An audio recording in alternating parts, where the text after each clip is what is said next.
पंढरपुरात मुक्ताईच्या पालखीचं आगमन झाले। 600 किलोमीटरचा प्रवास करून पालखी पंढरपुरात दाखल झाली आहे। 28 दिवसांच्या प्रवासानंतर आता पालखी सोहळा पंढरपुरात दाखल झाल्याची माहिती आहे।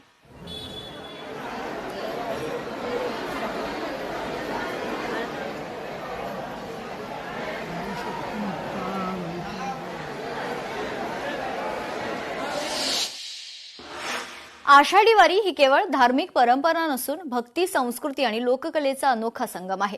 संत ज्ञानेश्वर महाराज, संत तुकाराम महाराज यांच्या पालखी सोहळ्यात सहभागी होणारे लाखो वारकरी अनेक किलोमीटरचा पायी प्रवास करत असताना विविध पारंपरिक खेळ, फुगड्या आणि सामूहिक उपक्रमांद्वारे प्रवासातील थकवा दूर करतात।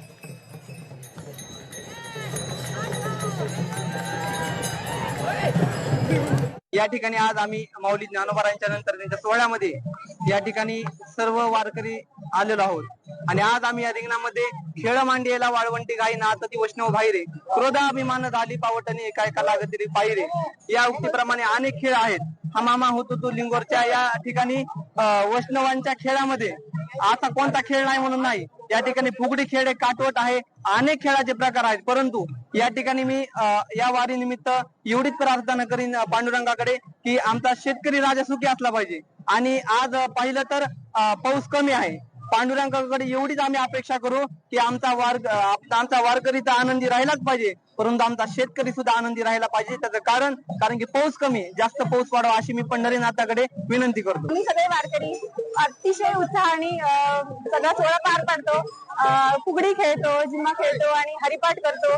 सगळे गायन वादन करत करत मजेशीर आम्ही पूर्ण प्रवास कंप्लीट करतो आणि खूप आनंदाने तो प्रवास होतो आणि माऊलीच्या दर्शनाची इच्छा आहे आता बस।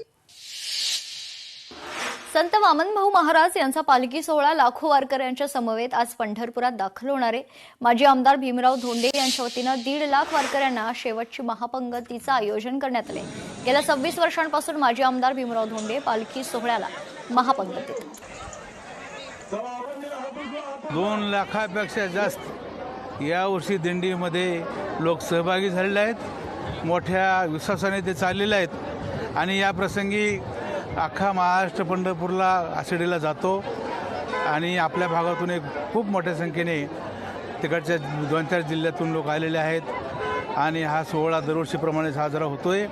आता 26 वर्षापासून आपली पंगत चालू आहे आणि मोठ्या प्रमाणामध्ये संपूर्ण महाराष्ट्रात